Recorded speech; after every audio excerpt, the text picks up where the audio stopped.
Alors, capsule résumée pour la commande ligne. Donc, je vais faire, à partir de l'exercice 1 que nous avons fait au cours 1, je vais refaire l'exemple et voir les différentes procédures ou les différentes particularités de cette commande. Première chose, localiser la commande. Donc, dans le menu déroulant, je viens localiser ma commande. Si je viens vis-à-vis sans même cliquer, on me donne un bref aperçu de la commande. Puis si j'ai besoin de plus d'infos, je peux faire la touche F1. La touche F1 va me permettre de voir vraiment en détail comment utiliser la commande. Et si je veux parfaire, peaufiner mes notes de cours, c'est à l'aide de ça que je vais pouvoir le faire. Je ferme ce tableau-là. Donc, je peux activer ma commande ligne en allant la chercher dans mon menu déroulant ou je peux écrire la première lettre de la commande. Donc, si je tape L, par défaut, AutoCAD va me donner des suggestions. Ça va me permettre de voir toutes les commandes qui commencent par la lettre L. Et je vois que l'abréviation ou le raccourci clavier pour la commande ligne, c'est seulement que la lettre L. Donc, je peux, en tapant L et Enter, activer ma commande automatiquement. On me dit ici d'activer la commande ligne. Parfait. Premier point de coordonnées. Donc, dans mon plan cartésien, je veux partir à 0, 0. Donc, la valeur x0, y0. Donc, mon point de départ, 0, 0. Et je fais entrer. Mon curseur vient automatiquement localiser mon point d'origine.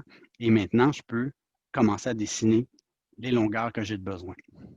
On me dit ici d'activer le mode orthogonal. Le mode orthogonal, si on se rappelle, en fait, sert à quoi? Sert à dessiner des angles droits. Donc, m'assurer que mes lignes sont vraiment droites. Donc, dans la barre d'état, je m'assure que le mode orthogonal est en bleuté. Ça me permet de voir que ce mode-là est actif. Donc, si je clique dessus, il désactive. Mon curseur se déplace dans n'importe quel angle. Je reclique sur orthogonal, mes lignes sont droites. De plus, si je veux avoir accès à mon mode orthogonal sans même quitter mon écran, en fait, au clavier, si vous voulez, vous avez la touche F8 qui vous permet de l'activer et le désactiver. Donc, au clavier, F8 pour le mode orthogonal, puis sinon, dans la barre d'état, je viens l'activer. Donc, je m'assure que mon mode orthogonal est allumé, activé, parfait, et je viens entrer tout simplement la longueur que j'ai besoin. Dans le cas présent, je veux 10 pieds, donc 10 apostrophes, et je fais Enter. Je place mon curseur dans l'angle que je veux aller, donc je vais aller vers le haut. Je veux monter de 3 pieds. Je place mon curseur vers la droite, parce que je veux faire mon petit rebord. Donc, c'est comme si je dessinais vraiment le contour là, de ma pièce et je viens entrer la valeur 5 pouces. Je descends vers le bas. Donc, avec votre souris, si jamais vous trouvez que vous êtes trop loin de votre objet et que vous ne voyez pas bien ou peu importe, ne vous approchez pas de l'écran, faites plutôt la roulette vers l'avant, la roulette vers l'arrière. Votre souris vous permet de faire des zooms avant, zoom arrière. Et si vous cliquez sur votre roulette puis vous laissez votre doigt dessus, vous pouvez déplacer votre observateur pour recentrer, si vous voulez, votre image. Okay? Ça ne déplace rien. C'est comme si j'avais une caméra entre les mains et je me déplace alentour de mon objet. Donc ça, c'est pour la commande ligne. Donc, je continue ici. On me dit 41 pouces vers le bas ou 3 pieds 5, c'est la même chose. Donc, ici, 41 pouces. On se rappelle que s'il n'y a pas d'unité, ça va être des pouces. Si je mets un apostrophe, c'est des pieds. Donc, je continue. Donc, je fais un exemple où j'ai fait une ligne beaucoup trop longue. Là, je m'aperçois que, OK, je me suis trompé, j'ai cliqué, puis j'ai oublié de donner la dimension. Donc, si vous regardez dans votre barre de commande, vous avez l'option fermer, quitter et annuler. Fermer va relier le dernier point avec mon point de départ. Donc, il va tracer une ligne pour fermer la forme. C'est pas ça que je veux. Q, ça va quitter la commande. Et U va annuler la dernière ligne que j'ai faite si j'ai fait une erreur. C'est bon tant aussi longtemps que vous ne sortez pas de la commande. Je fais un exemple. J'ai tracé une ligne très longue. J'ai fait échapper ou j'ai fait Q pour quitter. Puis là, je m'aperçois que cette ligne-là est trop longue. Ne faites pas annuler. Dans ce cas-là, il va annuler tout ce que j'ai dessiné. Donc, ce n'est pas ça que je veux faire. Je vais revenir dans le temps pour vous montrer. Donc, Si jamais vous avez fait une erreur, puis vous faites annuler, ben, ça va effacer l'ensemble de la commande. Et ce n'est pas ça qu'on veut. Donc ici, ce que je vais faire, je vais sélectionner ma ligne parce que celle-là n'est pas bonne et je vais cliquer sur effacer ou EF au clavier pour effacer. J'enlève le segment de ligne que je ne veux pas avoir. Je reprends ma commande ligne pour venir m'accrocher à l'endroit où je veux partir ma ligne, puisque je veux partir à un point très précis. Donc, vous avez fait une erreur, vous l'avez effacée, vous voulez repartir à l'extrémité. Malheureusement, la dernière commande que vous avez faite, ce n'est pas la commande ligne, donc vous ne pouvez pas raccrocher exactement au point de départ.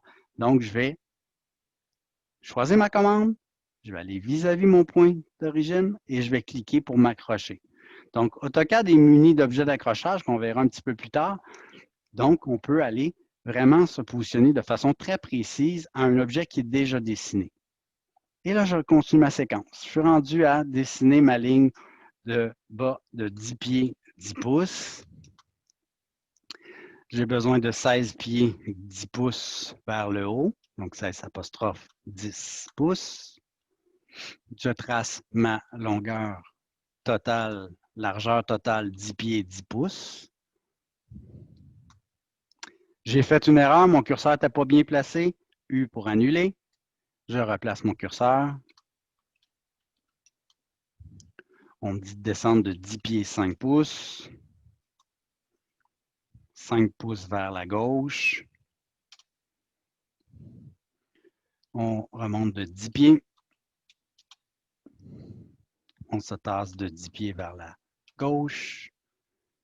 Et 16 pieds pour l'intérieur. Si j'ai bien fait ma job, quand je vais faire la dernière ligne, puis je vais me rapprocher, mon point va arriver exactement à mon origine. OK? Donc, si jamais vous faites une erreur, puis recommencez, ce n'est pas une course. L'idée, c'est de s'habituer à dessiner les objets.